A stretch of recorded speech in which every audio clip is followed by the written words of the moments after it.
Bonjour tout le monde, j'espère que vous allez bien. Voilà, je suis très heureuse de vous retrouver aujourd'hui pour une petite vidéo parce que voilà, j'ai ressenti le besoin de tirer des messages pour certaines personnes qui peut-être se reconnaîtront dans les messages ou peut-être qui trouveront des outils ou des réponses. J'ai utilisé mon oracle personnel que j'ai créé en fait justement dans ce but-là. C'est un oracle de développement personnel qui contient 22 cartes qui sont toutes numérotées et qui vise à donner des conseils à toutes ces personnes qui sont en train de travailler sur elles, qui sont en train d'exprimer vraiment leur vérité, d'essayer de trouver un petit peu leur chemin, la quête, le sens dans leur vie. Voilà, tout ce travail de développement personnel que sont invités à faire de plus en plus de personnes qui cherchent du sens, tout simplement. Et je les encourage à continuer dans cette voie. C'est d'ailleurs avec ces personnes-là que je travaille au quotidien et j'en suis très heureuse. Et donc, pour toutes ces personnes qui se reconnaîtront, les guides nous ont donné 3 messages, 3 conseils en fait, 3 conseils pour vous inviter à continuer dans cette belle voie qui est celle de la connaissance de soi. Donc je vais vous montrer les messages. Le premier message, c'est le message de la carte numéro 1. Voilà. Donc aujourd'hui, je m'honore en libérant ma parole. Voilà. L'oracle est fait tout le temps de la même façon. Il y aura toujours cette petite phrase « Aujourd'hui, je m'honore en ».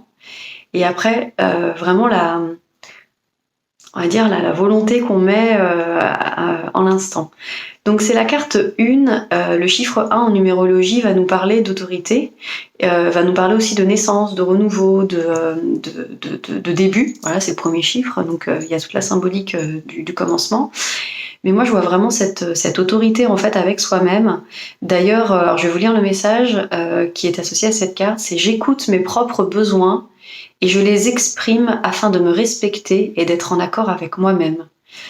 Et on vous dit que ça va travailler sur votre chakra cœur et sur votre chakra de la gorge. En effet, en libérant votre parole, donc en exprimant véritablement vos besoins et en ne les ravalant pas, j'ai envie de dire, en les écoutant, c'est-à-dire en les honorant et en les exprimant de façon bienveillante, vous allez donc libérer ici la charge qui peut être présente. Hein. Il y a toujours des charges, il peut y avoir des charges émotives qui sont bloquées au niveau du chakra de la gorge.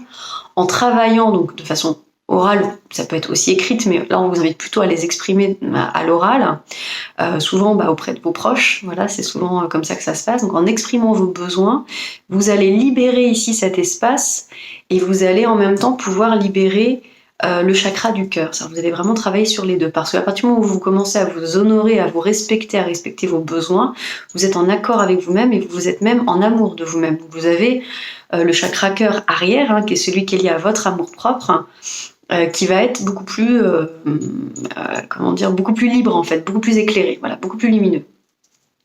Donc ce qu'on vous dit, voilà, c'est libérer votre parole. Alors de façon forcément bienveillante, et j'invite toutes celles et ceux qui se disent je sais pas dire parce que je vais le dire mal, parce que je vais partir en vrille, etc. Je vous invite à vous rapprocher de la communication non violente, et vous verrez que la base de la communication non violente, elle passe justement par l'expression des besoins. Et vous vous rendrez compte aussi que la plupart des gens ont beaucoup de mal, beaucoup de difficultés à exprimer leurs besoins. Il y en a même qui ont déjà de la difficulté à les écouter, à les ressentir, à les identifier. Donc effectivement, c'est pas quelque chose de simple, c'est pas quelque chose qui vient comme ça du jour au lendemain. Mais en tout cas, c'est une petite graine qu'on vous sème aujourd'hui quelque part en vous. Voilà, dans votre champ énergétique, on est en train de semer cette graine de écoute tes besoins, parce que c'est comme ça que tu vas apprendre à t'honorer. Donc écouter ce besoin, c'est déjà une première chose. Les exprimer, c'est nécessaire. C'est-à-dire voilà, j'exprime dans la bienveillance, dans l'amour de moi et dans l'amour des autres, mes besoins du moment. J'ai besoin de calme, j'ai besoin de joie, j'ai besoin de me retrouver seule, j'ai besoin de voir du monde. Voilà, on a tous des besoins différents à un moment T, et quand on vit en collectivité, quand on partage la vie d'autres personnes, eh bien on pense que implicitement on a tous les mêmes besoins au même moment. Voilà, comme si on avait tous faim à 12h30 par exemple. Bon, non, on n'a pas tous les mêmes besoins au même moment. Si on apprend à exprimer ses besoins dans la bienveillance, en mode communication non violente, on anticipe en fait. On va anticiper les frustrations, on va anticiper les colères, les culpabilités, toutes ces émotions un peu négatives qui viennent après se stocker dans le chakra de la gorge, en fait. Hein, c'est vraiment ce que je vous disais. Donc, en libérant tout ça, on va aussi anticiper les reproches, les fameux reproches qui viennent très vite dans la collectivité, c'est-à-dire la vie en couple, la vie en famille, la vie au travail, etc. Voilà. Donc, c'est pas forcément toujours simple d'exprimer ses besoins. En tout cas, de les accueillir et de les écouter pour soi, c'est déjà un grand pas. Voilà. Et puis, rassurez-vous, vous faites chaque jour un petit pas de plus dans votre développement personnel et c'est déjà très bien. Donc voilà, n'allez pas vouloir... amorcez pas non plus tout de suite le gros changement, c'est par petites touches qu'on arrive, voilà. Donc effectivement, même si ça vous paraît insurmontable, on vous dit que c'est possible, on vous dit que c'est possible tranquillement, on vous dit voilà, vous pouvez aller vers cette autorité. En fait, c'est une autorité propre à vous. C'est-à-dire, voilà, vous vous écoutez, vous. Voilà. Les seuls besoins qu'on ait, normalement, ils sont physiologiques et on les connaît, ils sont propres à chacun. Voilà. Bon, après, Maslow nous a offert d'autres besoins, forcément, qu'il faut écouter aussi. Mais voilà, aujourd'hui, on vous dit vraiment, libérez votre chakra-gorge. Il va y avoir des chakras-gorge qui sont encombrés parce qu'on n'ose pas dire, parce qu'on a peur aussi, en fait. C'est ça que je voulais vous dire, c'est que on a peur de blesser, on a peur de décevoir, on a peur de plein de choses qui nous appartiennent même pas. C'est-à-dire que on se projette dans l'émotion de l'autre alors que l'autre ne l'a même pas manifestée. Alors il faut vraiment vous dire une chose, c'est que l'émotion de l'autre, elle appartient à l'autre, hein, c'est pas la vôtre. Hein. Et la personne en face de vous est libre d'interprétation, elle est libre aussi de ressenti. Donc à partir du moment où vous exprimez un besoin, la personne en face a toute la liberté de ressentir et de mettre la couleur qu'elle souhaite sur ce qu'elle vient d'entendre. Hein. Quelqu'un à qui vous dites j'ai besoin d'être seule, si cette personne ne comprend pas, si cette personne se sent attaquée, si ça nourrit en elle une peur, c'est à elle de l'écouter. Voilà, c'est sa peur à elle en fait, c'est pas la vôtre. Vous n'avez pas mis cette intention. Vous avez juste écouté votre besoin du cœur, votre besoin de l'enfant intérieur qui vous dit que il est temps de. Voilà. Donc laissez aussi aux autres ce qui leur appartient par rapport à ça. Voilà, vous avez autorité sur vous, vous n'avez pas autorité sur les autres, et inversement, les autres n'ont pas autorité sur vous non plus. Donc les autres n'ont pas à vous dire que vous les avez déçus, parce que c'est eux qui ont choisi d'être déçus. Voilà, c'est pas vous qui avez mis cette intention. Vous n'êtes pas levé ce matin en vous disant « Tiens, comment je vais faire pour décevoir quelqu'un ?» Non. Donc voilà tout ce qu'il y a derrière ce message de libération de la parole. Finalement, on a une petite carte, on a beaucoup de choses à dire. Deuxième message qu'on a eu, c'est la reconnexion à la terre-mère. Donc l'enracinement.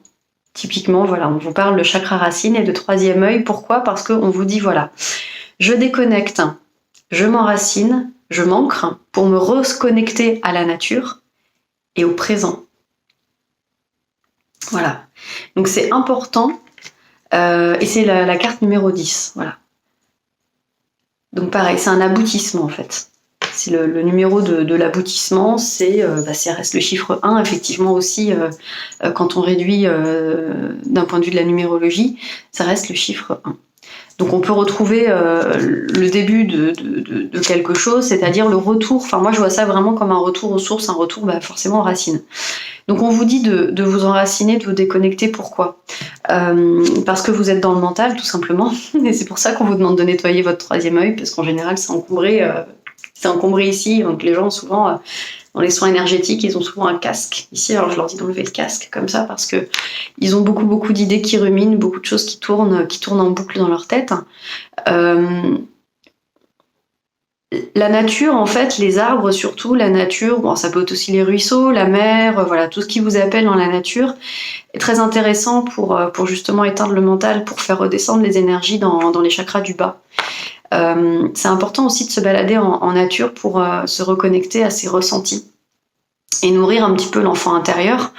L'enfant intérieur, c'est celui qui s'émerveille de tout, c'est celui qui se connecte très naturellement aux éléments parce que il ressent la chaleur du soleil, le souffle du vent, l'humidité de la pluie. Il va aussi utiliser son imaginaire, il va regarder la forme des arbres, il va regarder la forme des flaques, etc. Il va jouer avec ce qui l'entoure, il va écouter les bruits des oiseaux, etc. Et plus vous êtes connecté comme ça aux éléments de la nature, et plus vous ouvrez le cœur, et plus vous nettoyez le mental. Donc là, vous êtes vraiment en réception directe avec la source, j'ai envie de vous dire, la source de vie en fait. C'est-à-dire que la vie est tout autour de vous quand vous faites une balade en nature, vous êtes au calme. Forcément, s'il y a beaucoup de bruit autour de vous et beaucoup d'énergie, ça va être compliqué, mais en tout cas, si vous êtes au calme, vous avez cette capacité à vous reconnecter aux éléments, à vous reconnecter à ce que vous offrent en fait les éléments. Et vous êtes naturellement connecté au présent. Vous êtes dans l'instant, vous êtes dans l'ici, vous allez détecter et peut-être mettre le doigt sur des choses sur lesquelles vous n'auriez pas mis le doigt avant, c'est-à-dire que voilà, vous allez, je sais pas, vous rendre compte que finalement il y a 3-4 chants d'oiseaux en même temps, ou alors que les arbres ils ont l'impression d'être différents par rapport à la dernière fois, etc. Et pendant ce temps-là, en fait, où vous faites vraiment ce nettoyage, vous êtes dans l'ici et maintenant, et c'est très important pour éteindre le mental. Donc ça s'adresse vraiment à toutes ces personnes qui ruminent, qui peut-être ont des difficultés aussi à trouver le sommeil, qui peut-être qu'ils se sentent aussi un peu à côté de leur pompe. Il y a peut-être des gens un peu dans ce cas-là en ce moment, parce que les énergies sont assez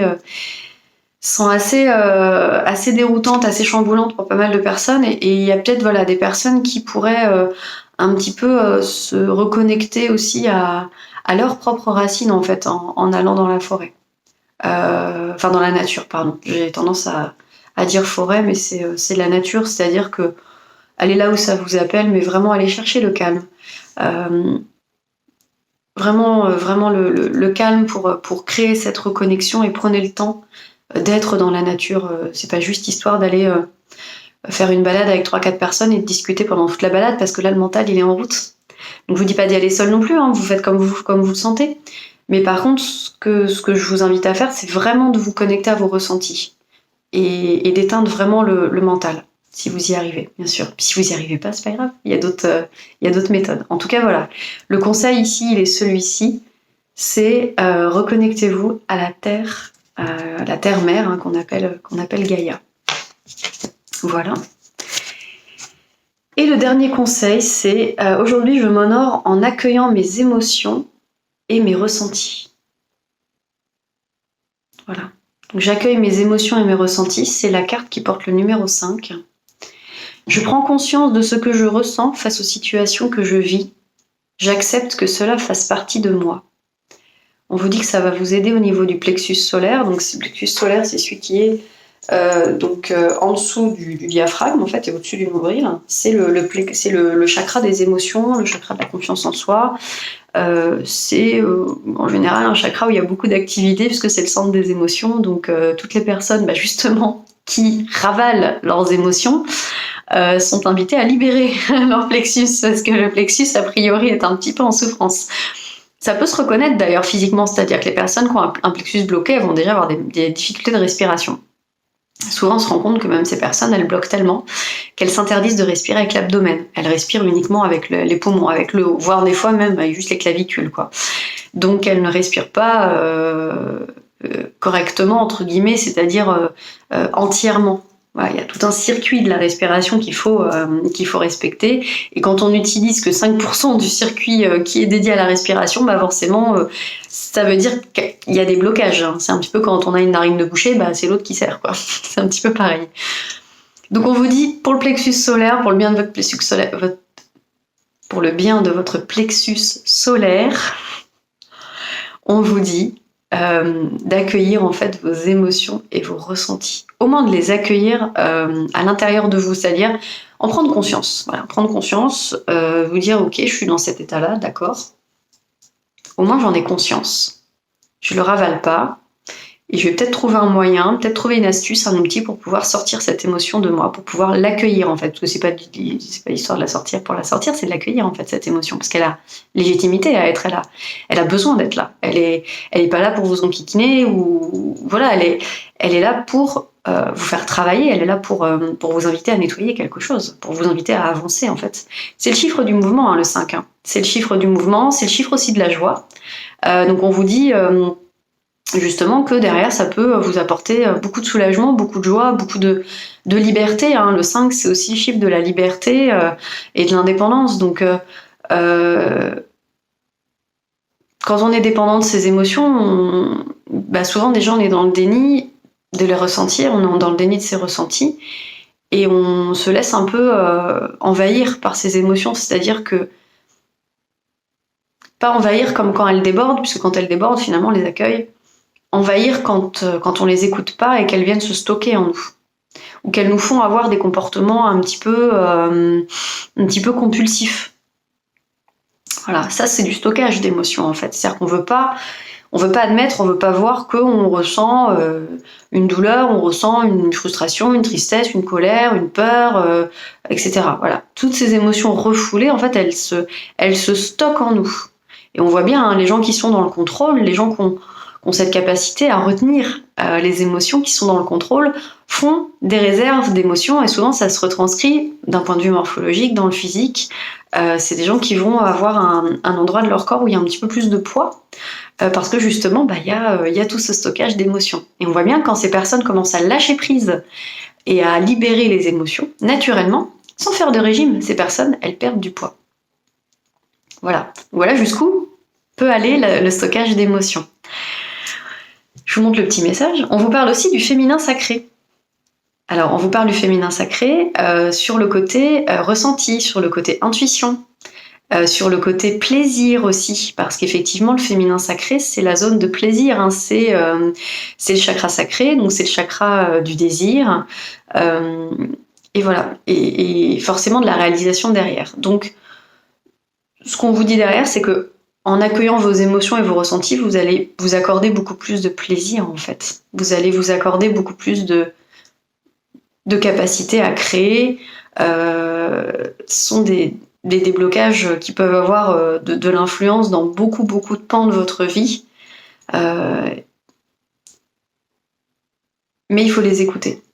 Voilà. Il faut vraiment les écouter. Et vous savez, en fait, vous savez les écouter, vous avez cette capacité. Il faut juste vous reconnecter à cette capacité. Voilà. Et les regarder en face, c'est-à-dire en face, mais sans jugement, sans culpabilité, en se disant ok, juste de façon neutre, en ne prenant que les faits, que l'information, en ne mettant pas de couleur, pas d'émotion, rien derrière ces émotions et ces ressentis. Comme je vous disais, ces émotions et ces ressentis, ils ont toute la légitimité d'être là, en vous. L'idée, c'est de les accueillir, de les comprendre, de les apprivoiser. Voilà, de les apprivoiser pour pouvoir mettre en place les solutions, mais c'est pas vraiment le mot, en tout cas les transformations nécessaires pour pouvoir, c'est transmutation en fait, c'est-à-dire que voilà, ça vous offre une occasion de transmuter. Une émotion qui se réveille, une émotion qui s'exprime, c'est une émotion qui va se transmuter en fait, c'est-à-dire qu'elle va forcément donner naissance à autre chose qui va être sur des énergies qui ont été libérées, donc forcément quelque chose d'agréable derrière. Voilà tout ce que je peux vous dire. Donc 3 messages. Donc, si on s'honore, on libère sa parole. On se reconnecte à la terre-mère, on se nettoie, on se protège. Alors ça, ça cible vraiment les hypersensibles. Voilà, allez vous nettoyer des émotions, des ressentis des autres, de tout ce qui vous appartient pas.